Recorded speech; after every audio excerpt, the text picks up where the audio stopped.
జనవరి 10వ తేదీన జీవము గల దేవుని మాటలు మార్కు సువార్త 3వ అధ్యాయము 20వ వచనం నుంచి 26వ వచనం వరకు.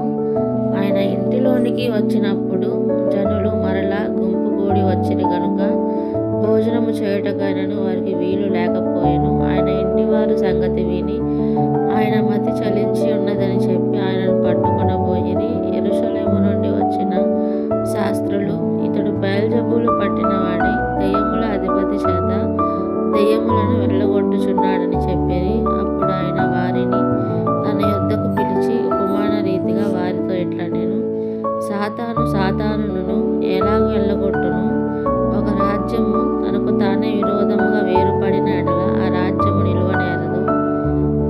ఒక ఇల్లు తనకు తానే విరోధముగా వేరుపడిన ఎడల ఆ ఇల్లు నిలువనేరదు.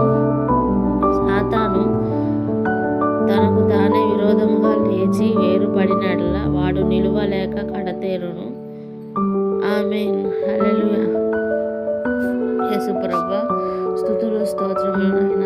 పరిశుద్ధాత్మ తండ్రి, ఈ దినం ప్రభా మీ బిడ్డలందరి జీవితంలో ప్రభా అద్భుత కార్యములను, ఆశ్చర్య కార్యములను అయ్యా తండ్రి, సమాధానమును, ప్రేమను, ఐక్యతను, రక్షణను అనుగ్రహించండి. పరిశుద్ధాత్మను అనుగ్రహించండి ప్రభా.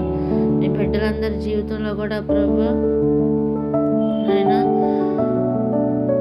పగలు మేఘస్తంభమై రాత్రి అగ్నిస్తంభమై మీ బిడ్డలందరూ కూడా తోడి నీడే ఉండండి ప్రభా. పరిశుద్ధాత్మ తండ్రి అయ్యా, ఇవి కడవరి దినాలు ఉండగా ప్రభా తండ్రి, రాబో శోధన కాలంలో నేను నిన్ను కాపాడదనని చెప్పిన రీతిగా ప్రభా మీ బిడ్డలందరినీ కూడా ప్రభా మీ రెక్కల చాటున దాగు చేయండి తండ్రి. అయ్యా ప్రభా, మీ రాజ్యంలో ప్రభా మీ బిడ్డలందరినీ చేర్చుకోమని నజరేయుడైన యేసుక్రీస్తు నామములో తండ్రి